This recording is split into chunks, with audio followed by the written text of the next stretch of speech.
In Pennsylvania, it is a tie.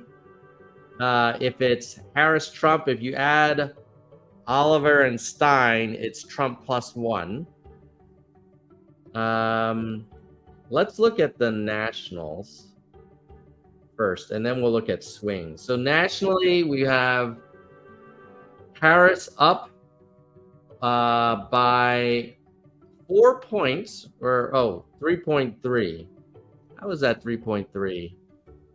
Yes, that is 3.3. Okay, that's probably within the margin of error. So it's almost a tie with a slight edge to Harris right now. You got +5, +3, +4.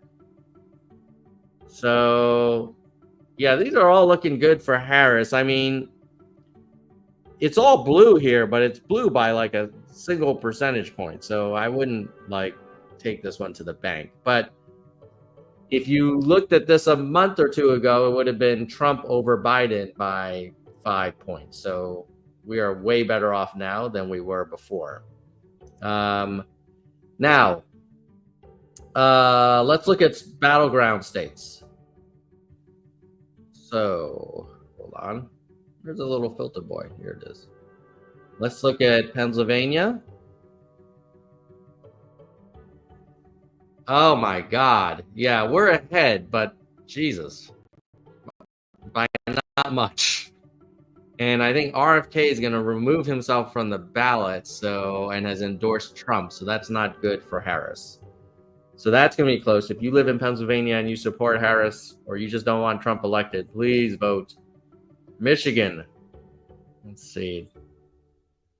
46, 44, so +2, a little better, but would not take that to the bank. I think generally Trump probably underperforms in polls. There's a lot of people who are Trump supporters who don't say they are in polls, so probably should give him an extra 2 or 3 points for that, which means that we are either tied or a little behind. Wisconsin, 47, 44. That's a little better. Georgia. Yeesh. 46.3 to 45.9. Arizona. Jesus. This is why I've also donated to Harris. Number one, I actually think she's doing way better now than she did in 2020 as a candidate. But number two, like, I really do not want 4 more years of Trump madness. That's just me. Okay, so let's look at what the gamblers say, because the gamblers tend to be more optimistic for Trump.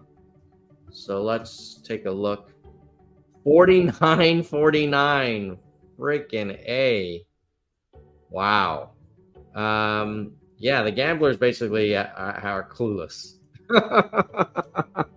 Or they think it's a complete, I mean, it's literally like a coin flip here. So that's what the gamblers are saying. Let's see, Vaughn is saying the people who will vote for RFK does not necessarily vote Trump. Yeah, that's true. That's true. I think RFK dropping out, though, is probably better for Trump than it is for Harris.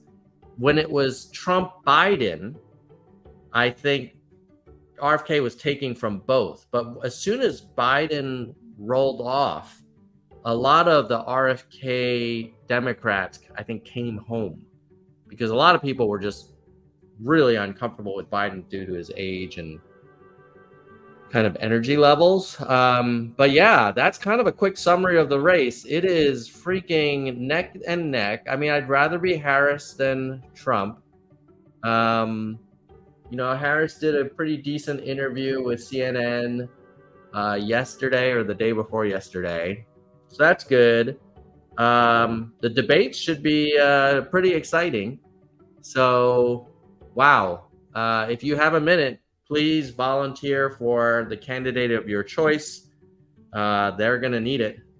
If you have a few extra bucks and you're like, well, should I support Nerds for Humanity or Harris Walls? I would say, like, I'll keep doing this channel with or without, a few bucks from you. I mean, if you can help me out, it'll increase the quantity and quality of the content, but I'm not going to shut the channel down. Certainly not now. So if you have to decide, like, I give it to Harris Walls, and then volunteer, go out and make calls and do what you can and knock on doors. Oh, look, we got some live chat action here. Jackson says RFK dropping out helps Harris. Actually, really, that's interesting. Yeah, I don't know. Is there data around that, Jackson? Were you finding that most RFK supporters were alternatively going to go to Democrats? I thought that Biden dropping out cut RFK support like in half, and then what was left was the MAGA folk. Vaughn is saying the Tulsi Gabbard and RFK transition team, if Trump wins, is the only good thing going for Trump. But I don't think the Trump campaign will advertise that. Yeah. I don't know if Trump has a plan. I think he lives day to day, and he is all about winning and being loved and compensating for whatever happened to him as a kid. And I kind of feel bad for him, to be honest. I kind of feel bad for him. I think he's a very dangerous person, but I do have a little pity for him because clearly he's not happy with himself. Jonathan is saying, well, I was a potential RFK voter, but I still plan on voting third. I'm in Florida, solid blue county, so my vote won't change much. Yeah, let's see. What is Florida looking like? 5:30. I thought Florida was likely, like some people were saying, like it might actually be closing. I was surprised to hear that, but let's take a look here. Oh no, that's favorability.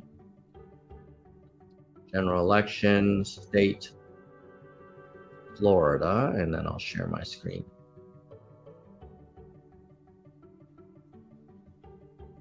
Florida, yeah, Trump up by 4. I would be shocked if Trump lost Florida. So I agree with you, Jonathan. Like, hey, if you want to lodge send a signal to the two-party system, makes sense. Yeah, I think the state will go to Trump. All right. Jackson is saying, oh, it's part of Alan's keys to the White House. Yeah, we did an episode about that. We should probably do that again now that we have new alternatives. All right. Well, I've got to get on with the weekend. I'm sure you all do as well. Hopefully you enjoy it. By the way, if you can't become a member, the next best thing you can do is sign up for the newsletter. It's free. And then smash the like button, because the algorithm, we're trying to compete with like dancing videos and stuff. Like, this is nerdy content. It needs all of the nerd energy to smash the like button, comment, and share so the algorithm can give us nerds a chance. All right. Bye, nerds. We definitely can keep this thing running with the current membership. So I want to thank everybody and call out our biggest members. And we'll start with the nerd cabinet. And let me just share my screen. Oh, we got to give our little going away music. Okay. Finally remember that. Okay, Soldier 1. Who I actually had burritos with last week. So thank you, Soldier 1, for your 4 years plus of support, and the biggest supporter of this channel and member of the Nerd Cabinet. In the Nerd Congress, we have Kristen Slevin, Bike, and Zig PC. Ooh, Zig! I don't know if Zig was a member of the Nerd Congress before. He might have upgraded. So welcome to the Congress. Then we've got the Nerd City Council. Gene, David, DK, Jack Lego, Mr. History, Mona, Vaughn, Yang, Dean, Galessa, Jay Parent, Dana, Jason, Daniel, Jeremy, Mickey, Yoda, Jackson, Unkiyu. And then we have our registered nerds, who I will scroll, with the top here being our longest supporting registered nerds. And if you want to become a channel member, it starts at $1.99 a month. So it doesn't cost that much, and it will definitely help us keep this content flowing.